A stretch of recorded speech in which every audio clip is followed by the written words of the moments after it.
வணக்கம் நண்பர்களே. நான் வைகறை கண்ணன் பேசுகிறேன்.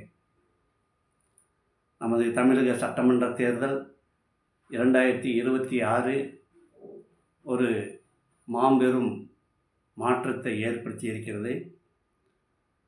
இதனால் அனைவருக்கும் தமிழகமெங்கும், இன்னும் சொல்லப்போனால் இந்தியா, உலகம் திரும்பி பார்க்கக்கூடிய ஒரு சாதனையாக, ஒரு மகிழ்ச்சியாக, மாற்றத்தின் தொடக்கமாக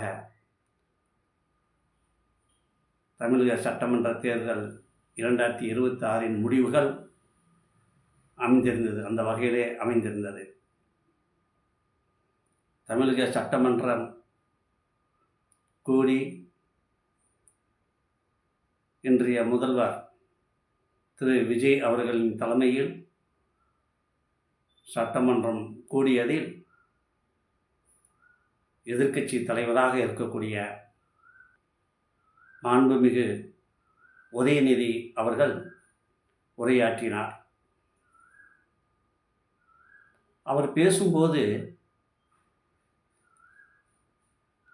ஆட்சி அமைப்பதில், ஆட்சி செய்ததில் திமுக தான் சீனியர்.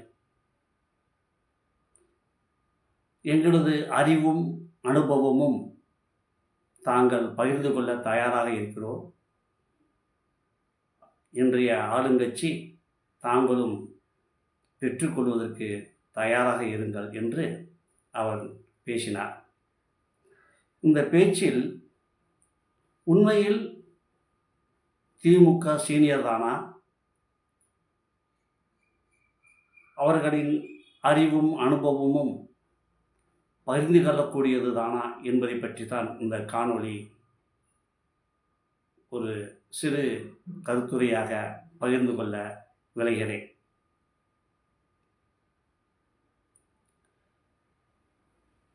மாண்புமிகு உதயநிதி அவர்களே, தாங்கள் சட்டமன்றத்தில் எதிர்க்கட்சி தலைவராக பேசும் பொழுது உண்மையில் நீங்கள் அறிவும் அனுபவமும் கொண்டவராகத்தான் உங்களுடைய பேச்சு வெளிப்பட்டதா?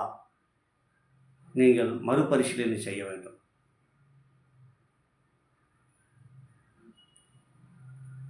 நீங்கள் எதிர்க்கட்சி தலைவர். உங்கள் அருகில் அமர்ந்திருந்த மாண்புமிகு KN நேரு அவர்கள் துணை எதிர்க்கட்சி தலைவர். உங்களில் யார் சீனியர்? உங்களில் யார் பேச, யார் ரசிக்க வேண்டும்? உங்களில் அறிவும் அனுபவமும் சீனியர் அப்படிங்கிற முறையிலையும்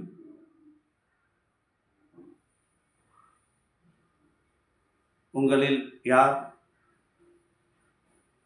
இதெல்லாம் புரிந்து கொண்டுதான் சீனியர், எங்களது அறிவும் அனுபவமும் பகிர்ந்து கொள்ள நாங்கள் தயாராக இருக்கிறோம் என்று பேசுகிறீர்கள். இது நீங்கள் சட்டமன்றத்தின் மாண்பை, சட்டமன்றத்தின் வரலாற்று நிகழ்வை உணர்ந்து கொண்டு, அதனை புரிந்து கொண்டு, உங்களுடைய சீனியர் என்கிற முறையிலே உங்களுடைய அறிவும் அனுபவத்தையும் பகிர்ந்து கொள்ளும் ஒரு நிகழ்வாகத்தான் இருந்ததா?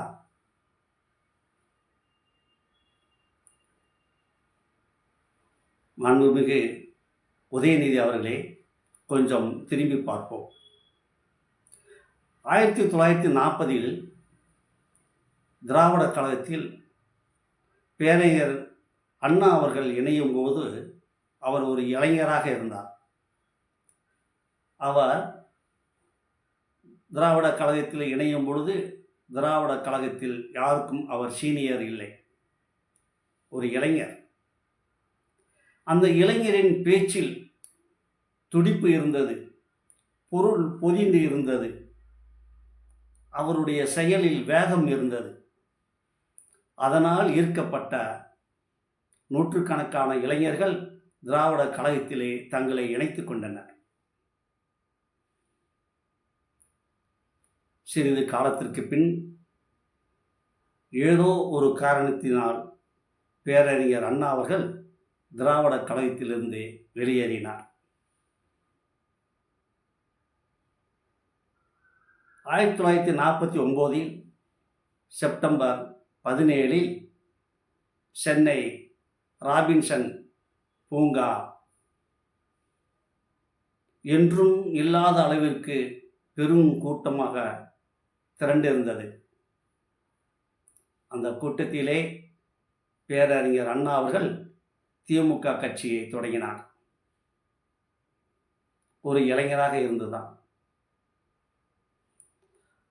கொட்டு மழை கூடியிருந்த கூட்டத்தினர் கொஞ்சமும் சலசலப்பின்றி கலையாமல் கூட்டத்தின் மேடையில் பேசுபவரை உற்று நோக்கி கொண்டிருந்தனர். அந்த மலையிலும் மன உறுதியுடன்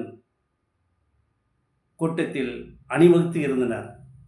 அனைவருமே இளைஞர்கள்.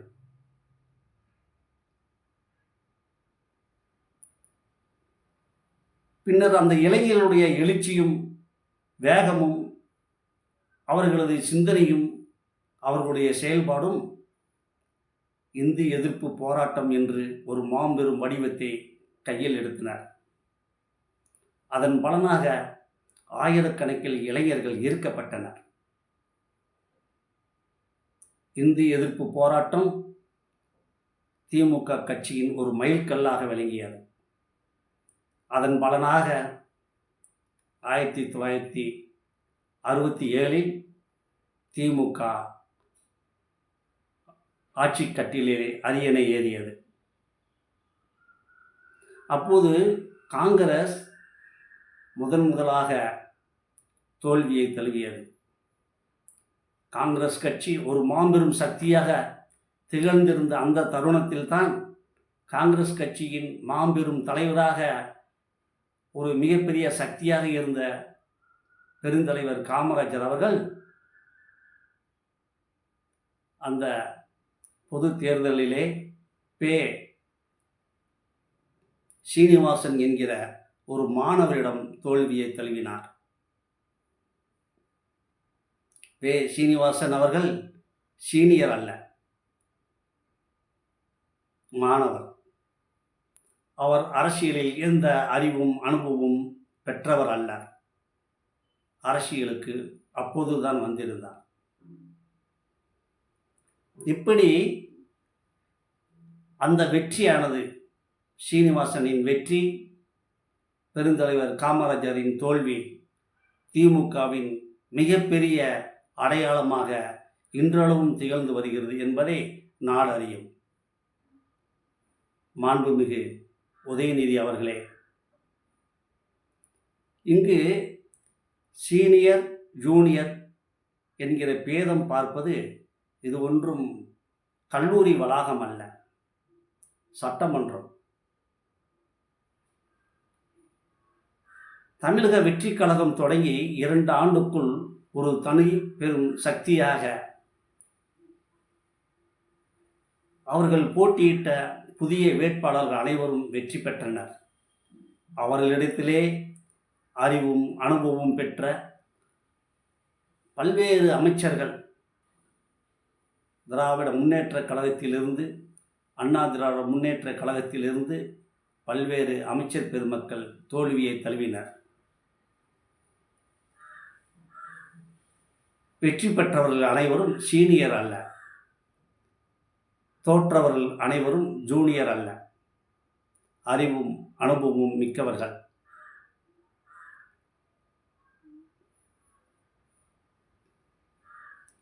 அவர்கள் தமிழக வெற்றி கழகத்தின் தலைமை ஏற்கக்கூடிய இந்த சட்டமன்றத்தில் பேசக்கூடிய அனைவருமே சட்டமன்றத்தின் மாண்பை உணர்ந்து பேசக்கூடிய ஒவ்வொரு சொற்களும் வெல்லும் சொற்களாக இருக்க வேண்டும். அதனுடைய நேரம் கருத்திலே கொள்ள வேண்டும். மாண்புமிகு உதயநிதி அவர்களே, சட்டமன்றத்தை தமிழ்நாடே உற்று நோக்கி கொண்டிருக்கிற தருணம் என்பதை தாங்கள் உணர வேண்டும். ஆகவே தாங்கள் பேசும்போது இன்னொன்றும் குறிப்பிட்டீர்கள். நான் பேசுவது டீசென்ட் வெர்ஷனில் பேசுகிறேன் என்று அழுத்தம் திருத்தமாக 2 முறை மீண்டும் மீண்டும் குறிப்பிட்டிருந்தீர்கள். சட்டமன்றத்தில் பேசக்கூடிய ஒவ்வொரு சொற்களும் குறிப்பிலே வரலாற்றிலே இடம்பெறக்கூடிய சொற்களாக இருக்க வேண்டும். அது டீசெண்டாகத்தான் இருக்க வேண்டும். இதில் நான் பேசுவது டீசெண்டாக பேசுகிறேன், நான் பேசுவது டீசென்ட் வெர்ஷனில் பேசுகிறேன் என்பது உண்மையிலே திராவிட முன்னேற்றக் கழகம் சீனியர் என்பவர்களிடமிருந்து அவர்களது அறிவையும் அனுபவத்தையும் தங்களிடம் பகிர்ந்து கொண்டு அவர்களிடத்திலே நீங்கள் எடுத்துக்கொண்ட பயிற்சி இதுதானா? மாண்புமிகு உதயநிதி அவர்களே, நீங்கள் மன்றத்தின் மாண்பை அறிந்து உணர்ந்து தங்களது பேச்சில் இன்னும் அறம் காக்கப்பட வேண்டும், நீங்கள் இன்னும் உயர வேண்டும் என்பதே எனது பேரவா. நன்றி.